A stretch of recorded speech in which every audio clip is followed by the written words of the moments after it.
In 1900, Los Angeles was a dusty western town of 100,000 people, known mostly for its orange groves and mild weather. By 1930, it had exploded to over 1.2 million, becoming the fastest-growing city in America.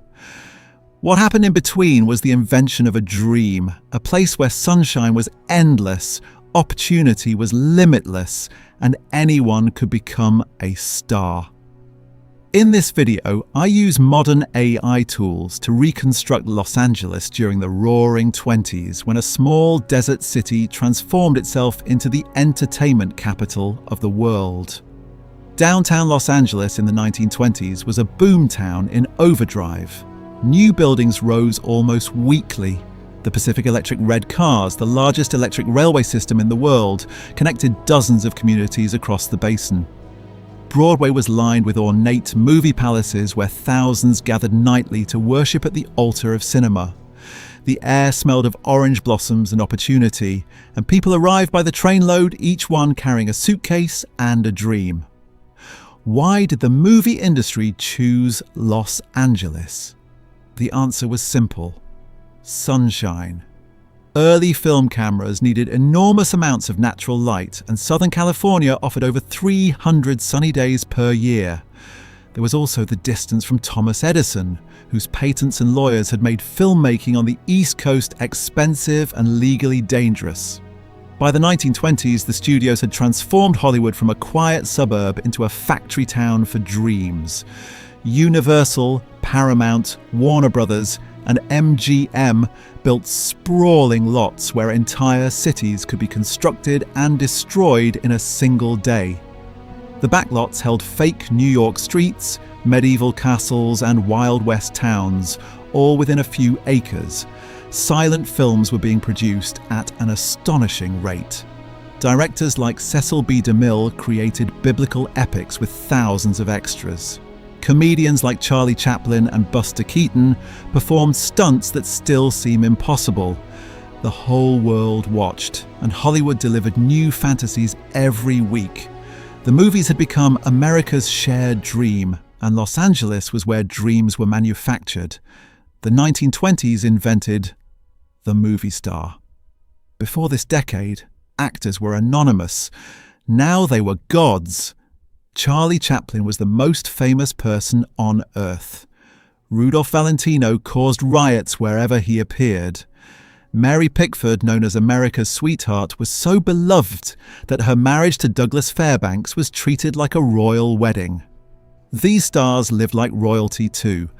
Beverly Hills transformed from empty bean fields into the most glamorous address in America. Pickford and Fairbanks built Pickfair, a mansion that became the social centre of Hollywood, where visiting dignitaries and European nobility came to pay respects to the new American aristocracy. The excess was extraordinary.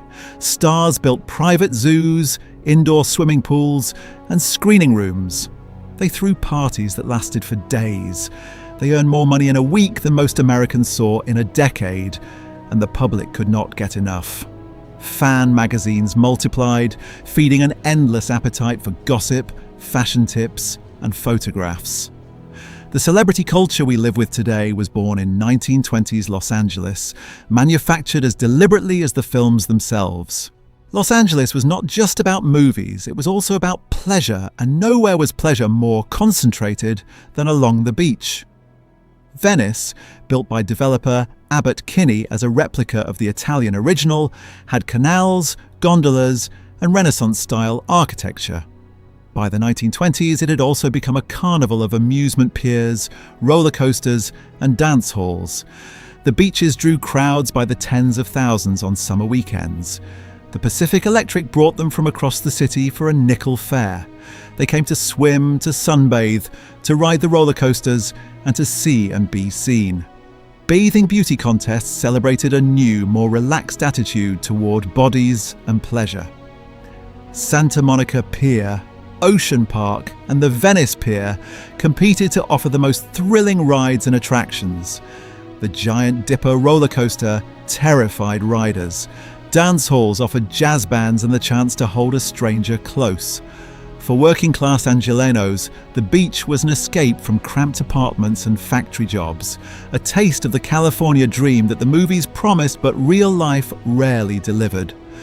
While Hollywood manufactured dreams, another industry was pumping real wealth from beneath the city's streets. Oil had been discovered in Los Angeles in the 1890s, but the boom of the 1920s transformed the landscape. Derricks sprouted everywhere, in backyards, in vacant lots, even on the grounds of the Beverly Hills Hotel. Signal Hill near Long Beach became one of the richest oil fields in the world. The derricks stood so close together they nearly touched, pumping black gold 24 hours a day. Overnight millionaires were created, often ordinary people who happened to own the right patch of dirt. The smell of petroleum mixed with the orange blossoms. The oil money fueled the city's growth. It built the roads, the buildings, the infrastructure that allowed Los Angeles to sprawl across the basin. While other cities were defined by factories and smokestacks, LA was defined by oil derricks and movie studios, two industries that seemed almost magical in their ability to create wealth from nothing. Black gold and silver screens. Behind the sunshine and glamour, 1920s Los Angeles had a dark side. Prohibition had made alcohol illegal, but in Hollywood the party never stopped. Bootleggers supplied the studios and the mansions. Speakeasies operated openly, protected by payoffs to police and politicians. The line between the movie industry and organized crime was often blurry. The studios faced scandals that threatened to destroy them. In 1921, beloved comedian Fatty Arbuckle was accused of murder at a wild party. The following year, director William Desmond Taylor was found shot dead, a case never solved. Drug addiction claimed rising stars. The public was shocked to learn that their idols were human and often deeply flawed. To save the industry, the studios hired Will Hayes to clean up Hollywood's image. Morality clauses were inserted into contracts. Publicity departments worked overtime to hide affairs, addictions, and arrests. The image of wholesome entertainment was maintained, but behind the studio walls, the excess continued. Los Angeles had learned early that image mattered more than reality. By the end of the 1920s, Los Angeles had become something entirely new in human history, a city built for the automobile. While older cities had grown around harbors, rivers, and rail lines, LA sprawled across the basin connected by roads and highways. The Pacific Electric red cars still ran, but they were already losing to the private automobile. The consequences would shape the future. Suburbs spread endlessly. Downtown became just one center among many. The single-family home with a garage became the California ideal. Traffic was already a problem, and the freeways that would come to define LA were already being planned. Standing here looking back at these scenes, it is remarkable how much of modern America was invented in 1920s Los Angeles.